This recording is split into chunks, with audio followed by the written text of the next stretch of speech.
At yan ang back-to-back tapatan ni Cedric at LA. Exciting ito. Alam mo. Ang ganda, parang ibon. Yun, diba, no? Parang ibon. I love that song.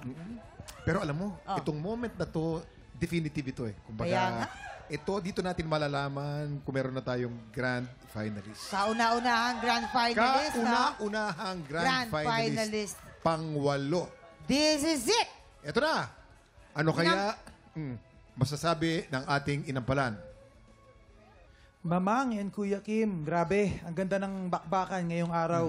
Pareho silang sobrang galing, pareho silang sobrang effective sa mga kantang napili nilang i-perform. Siguro po, nung nag-usap-usap po kami, mas nagkatalo siguro sa tibay ng loob at sa intensity ng performance. Ayun. Ayan. Ito na.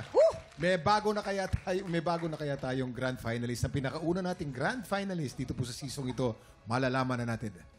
Kilalanin na natin ang ating kampiyon ngayon.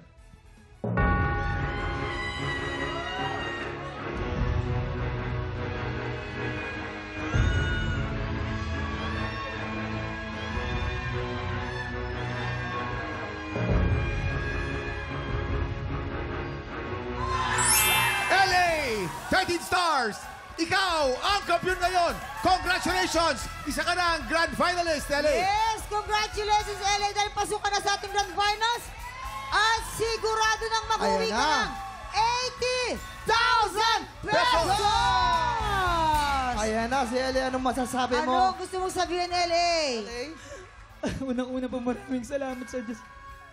Pinagay ko na po yung pinaka-the best ko sa uling laban ko po. Maraming Andiyan si Lola. Tawagin Andiyan, natin si Lola. Sino ba yung mga kasama mo? Mga kaibigan mo? Lahat ng mga kaibigan ni LA, tito ko kasama po, ka. Tito. tsaka kapatid ko po, Tito, tsaka kapatid. pinsan, tsaka kaibigan ko. Asan ang mga kapatid mo Mga dyan? kaibigan. Halika kayo dito. Tapos, Asa pa? Sino pa? halika kayo dito. Doon na... Ayan, syempre. Lola, anong mensahe niyo sa inyong apo? Proud na proud po kayo sa kanya. Ang laban niya po ay para sa amin, sa pamilya niya po. Para sa mama niya po na nasa Saudi. Opo. Yung mami mo, nanonood yan. Ma, pasok na tayo. Ayan, siya ang ating kauna-unahang grand finalist ngayong season na to. Di ba, Season Kuya Kim? 3. Mga tiktropa, tuloy-tuloy nating tutukan ang champion journey ni LA hanggang sa grand finals po. Ayan. Isa lang pong ibig sabihin nito, magbubukas na ulit ang tanghalan para sa isang bagong kampyon. Lalo magiging exciting po ang episode natin bukas. Yes! Abangan niyo po yan.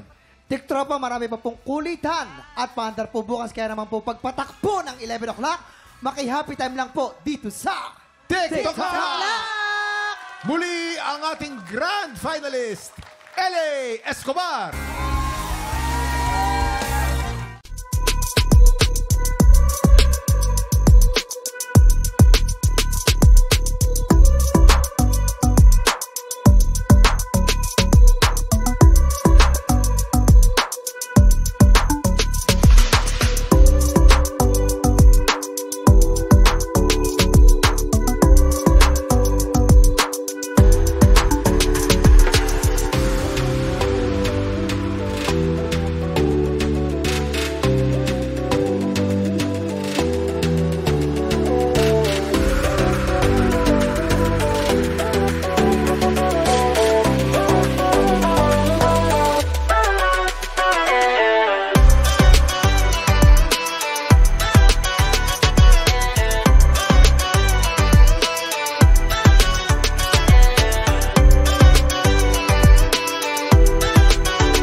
Tropa, pinanood mo hanggang sa dulo itong video na to, very good ka! For more happy time, watch more TikTok Lock videos on our official social media pages and subscribe to GMA Network official YouTube channel.